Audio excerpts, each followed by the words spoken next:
Russell's viper বর্তমানে দেশের এক আতঙ্কের নাম।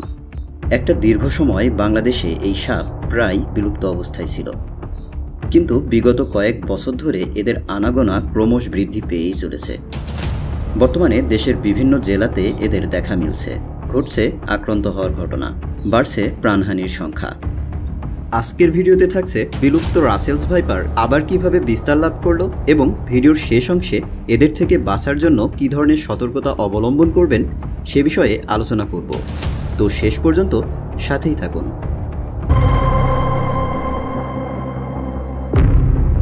বলা যায় সারা দেশে রাসেলস ভাইপার নতুন করে ছড়িয়ে পড়েছে। রাসেলস ভাইপার বাংলায় চন্দ্রবরা বা উলুবরা নামে পরিচিত। এদের দেহ বেশ মোটাসোটা আর লেজের দিকটা সরু এবং ছোট।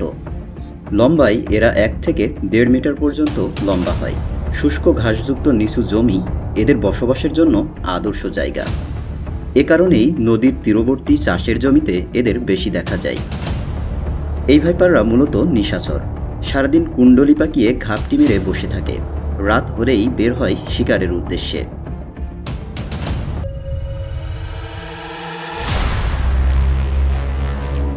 প্রচণ্ড আক্রমণাত্মক স্বভাবের এই সাপগুলো সাধারণত ইঁদুর, ছোট পাখি, ব্যাঙ শিকার করে থাকে। তবে ইঁদুরই এদের প্রধান খাদ্য। ভারতীয় উপমহাদেশে প্রতি বছর যত মানুষ সাপের কামড়ে মারা যায় তার একটি উল্লেখযোগ্য অংশ এই রাসেলস ভাইপারদের দ্বারা সংঘটিত হয়। এই ভাইপারদের বিষদাঁত লম্বায় বিশ্বের 2য় বৃহত্তম, অর্থাৎ সবচেয়ে লম্বা বিষদাঁতের তালিকায় এরা আছে 2 নম্বরে, আর এই তালিকায় 1 নম্বরে আছে গ্যাবন ভাইপাররা। ভাইপিরিডি গোত্রের এই সাপগুলো অত্যন্ত বিষধর। LD50 এর বিবেচনায় এরাই বাংলাদেশের সবচেয়ে বিষধর সাপ। এদের বিষের lethal dose LD50.4 milligram per KG. Russell's ভাইপাররা এক বাইটে 50 থেকে 150 মিলিগ্রাম পর্যন্ত বিষ ঢালতে পারে, যেখানে একজন পূর্ণবয়স্ক মানুষকে মারতে এদের বিষের মাত্র 40 মিলিগ্রামই যথেষ্ট। এরা খুবই ক্ষিপ্র প্রকৃতির। বিষদাঁত বা ফ্যাং অন্যান্য সাপের তুলনায় অপেক্ষাকৃত বড় হওয়ায় এদের ড্রাই বাইটের সংখ্যাও খুবই কম হয়, আর বিষের ধরন হেমোটক্সিক হওয়ায় এদের কামড়ে রক্ত জমাট বাঁধা বন্ধ হয়ে যায়, ফলে অত্যধিক রক্তক্ষরণে আক্রান্ত ব্যক্তি মারা যায়। শুরুতে কামড় দেওয়ার স্থানে অত্যন্ত ব্যথা করতে শুরু করে এবং ফুলে ওঠে। বিষ ছড়িয়ে পড়লে শরীরের অভ্যন্তরে রক্তক্ষরণ শুরু হয়, বন্ধ হয়ে যায় রক্ত জমাট বাঁধা। এ সময় প্রস্রাবের সাথেও রক্ত বের হতে দেখা যায়। কামড় দেওয়া অংশে বিষের প্রভাবে মাংসে পচন ধরে যায়, ঘটে অঙ্গহানি। এছাড়াও স্নায়ু বৈকল্য, চোখ ভারী হয়ে যাওয়া, হার্ট এবং কিডনি ফেল হওয়ার মতো উপসর্গ দেখা যায়। অবশেষে আক্রান্ত ব্যক্তি মারা যায়।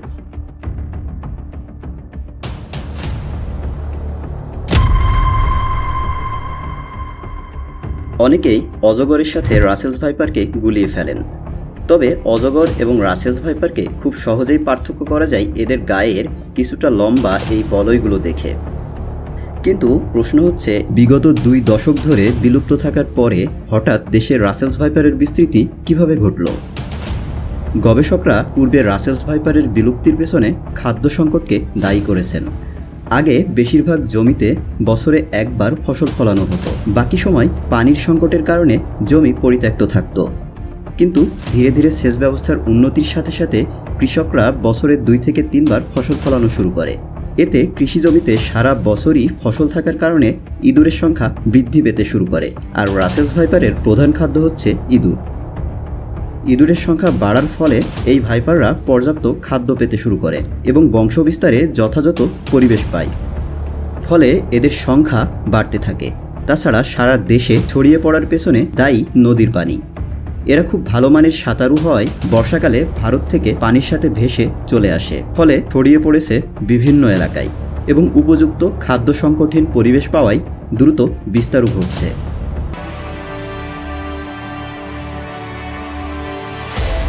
তবে এই সাপ নিয়ে আতঙ্কিত নয়, বাড়াতে হবে সতর্কতা এবং সচেতনতা। যেহেতু এদেরকে ফসলি জমিতে বেশি দেখা যায়, সঙ্গত কারণেই কৃষকদেরকে বাড়তি সতর্কতা অবলম্বন করতে হবে। এদের গায়ের রং শুকনো পাতার মতো হওয়ায় ঘাস এবং লতা পাতার মধ্যে সহজেই মিশে থাকতে পারে। এজন্য কৃষকদের মাঠে কাজ করার সময় অবশ্যই লম্বা লাঠি দিয়ে কাজ করার স্থান পরীক্ষা করে নিতে হবে। ধান কিংবা অন্যান্য মৌসুমি ফসল কাটার সময় কৃষকদেরকে অবশ্যই গামবুট পরিধান করতে হবে এবং কেউ আক্রান্ত হলে যত দ্রুত সম্ভব নিকটস্থ জেলা সদর হসপিটালে নিতে হবে। কোনোভাবেই ওঝা কিংবা কবিরাজের কাছে নেওয়া যাবে না। মনে রাখা জরুরি, হসপিটালে নিয়ে যত দ্রুত অ্যান্টিভেনম দেওয়া যায় ততই অঙ্গহানি কিংবা প্রাণহানির সম্ভাবনা কম থাকে। ভিউয়ার্স, ভিডিওটি এখানে শেষ করছি। এ ধরনের ইনফরমেটিভ সব ভিডিও পেতে 303 এর সাথেই থাকুন। ধন্যবাদ।